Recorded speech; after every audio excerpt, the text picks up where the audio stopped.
사람이 부처님이다. 35편 제8 500제자 수기품.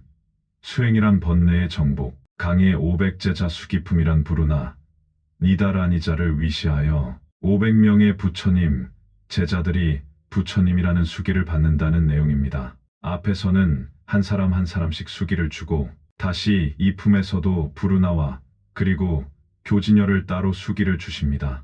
그런 뒤에 500명을 한꺼번에 다같이 보명이라는 불명으로 부처님이라는 수기를 주는 이야기가 나옵니다. 법화경은 부처님께서 열반에 드실 것을 염두에 두고 최후의 가르침으로서의 내용이 어떠해야 하는가를 보여주고 있습니다. 다름 아닌 가장 중요하고 가장 높은 법을 설하시고 비장에 두었던 법을 그리고 유언과 같은 법을 설해야 하는 입장을 보여주고 있습니다. 그러므로 법화경의 가르침은 불교의 마지막 총결론이라고 할 만합니다. 불교의 마지막 총결론이란 곧 사람이 부처님이다라는 말입니다. 그래서 모든 제자들에게 부처님이라는 수기를 주는 설법이 법화경 전편에 흐르고 있습니다. 법화경을 꿰뚫어 볼 줄 아는 법화행자라면 당연히 그렇게 볼 것입니다. 경문 그때의 부르나 미다라니자가 부처님께서 지혜와 방편으로 마땅하게 법을 말씀하심을 들었습니다.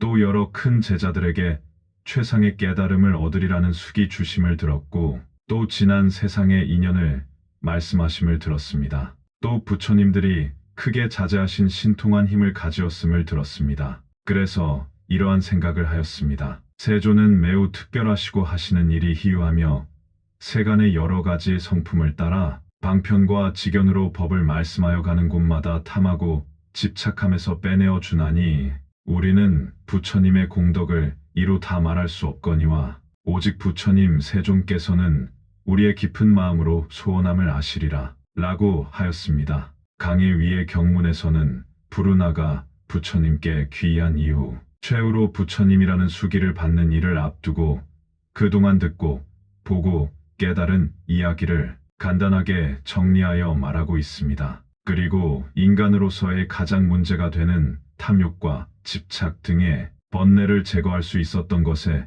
대하여도 말하고 있습니다. 부처님께 귀의하여 불교를 믿고 공부하는 과정에서 일반적으로 우리들 자신에게서 가장 먼저 해결해야 할 문제를 든다면 부르나의 말처럼 당연히 탐욕과 집착 등 번뇌의 문제가 될 것입니다. 법화경이 아닌 일반 불교에서는 번뇌가 있으면 반드시 그 번뇌를 제거해야 하는 것을 중대한 과제로 여깁니다. 그래서 번뇌에 대한 교설이 대단히 많은 것도 사실이며 인간으로서의 삶에 대해서 구사나 유식학적 입장에서 살펴볼 때 번뇌의 제거는 대단히 중요한 일입니다. 삼귀문에는 부처님의 가르침을 한마디로 요약해서 귀의법, 이욕존, 즉 탐욕을 떠나는 것으로 표현하고 있습니다. 그처럼 탐욕을 위시한 온갖 번뇌를 제거하는 것을 수행의 목표로 삼고 있다는 의미입니다. 그리고 불교를 높은 차원에서 공허하기만 한 입장을 떠나 사람들의 실제 생활에서 냉정하게 살펴본다면 이 번뇌라는 문제를 해결하지 못하고는 수행의 종교라고 주장할 수가 없는 것도 사실입니다. 불교의 종교로서의 특징은 수행에 있다는 것은 자타가 공인하는 사실입니다. 그런데 온갖 탐욕과 집착을 버리지 못하고 수행과는 거리가 먼 모습만을 보인다면 사실 불교는 종교로서 그 가치를 상실한 것이나 다를 바 없습니다. 불교가 어떤 이론에 있지 않고 실천 수행에 그 가치를 둔다면 더욱 그렇습니다. 실로 인간의 삶의 문제에 있어서 가장 중요한 것은 번뇌의 문제이며 불교 수행의 입장에서라면 더욱 그렇습니다. 사람의 삶 전체가 번뇌의 시달림으로 일관되어 있으며 불교 수행이라는 건 역시 번뇌와의 싸움이 전부라고 할 수 있습니다. 수행의 목적은 번뇌의 극복 내지 정복이라고 하겠습니다. 귀의법, 이욕존이라는 말, 즉 욕심을 떠나는 존귀하신 가르침에